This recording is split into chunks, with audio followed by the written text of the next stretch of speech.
डेरा इस्माइल खान में दहशतगर्दों का देही मरकज सेहत पर हमला। 2 लेडी हेल्थ वर्कर्स समेत 5 शहरी शहीद, 14 में 2 बच्चे और सेंटर का चौकीदार भी शामिल।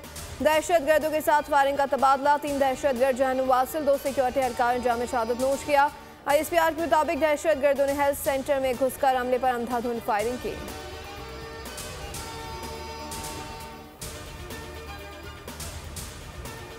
सुप्रीम कोर्ट के साबिक जज जस्टिस रिटायर्ड मुशीर आलम ने एडहॉक जज बनने से माजरत कर ली। जस्टिस रिटायर्ड मुशीर आलम ने सोशल मीडिया पर चलने वाली मुहिम के बाइस माजरत की। सुप्रीम जुडिशल कमीशन को फैसले से आगाह भी कर दिया। कमीशन 19 जुलाई को तजवीज़ पर गौर करेगा।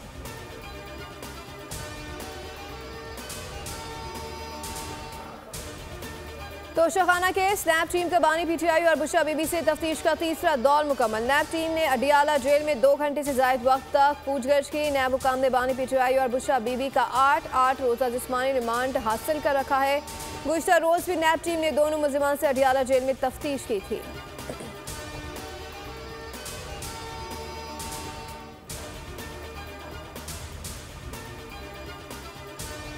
ECB के पास PTI के फॉरेन फंडिंग के तमाम सबूत मौजूद हैं। नायब वज़ीर आज़म इसहाक डार कहते हैं कि PTI पर पाबंदी से मुतालिक इत्तेहादियों से मुशावरत करेंगे। 9 मई का वाक़या काबिल कबूल नहीं, जिम्मेदारों के खिलाफ कार्रवाई होनी चाहिए।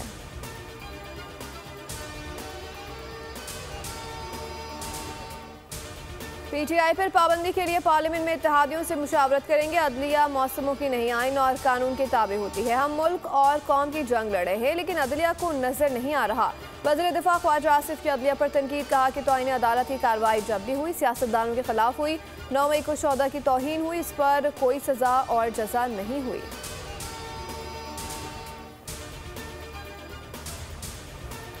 और हुकूमत गोल महज कॉन्फ्रेंस बुलाई। नून लीग रहनुमा जावेद लतीफ़ का मुतालबा, कहा कि रियासत को कमज़ोर बनाने वाले खुफिया हाथ सामने लाए जाएं। जिससे पाकिस्तान को कमज़ोर किया उसे हीरो बनाया जा रहा है। पाकिस्तान की कौमी जमातें मुल्क का असासा हैं। किसी सियासी जमात पर पाबंदी नहीं होनी चाहिए, लेकिन अपने मफाद के लिए रियासत को दाव पर लगाना कौन सी दानिशमंदी है। जो जमात मुल्क की खुशहाली के लिए कदम उठाए वो निशान इबरत बनती है। जावेद लतीफ़ ने मज़ीद कहा कि मुल्क अब किसी इम्तिहान का मुतहम्मिल नहीं हो सकता।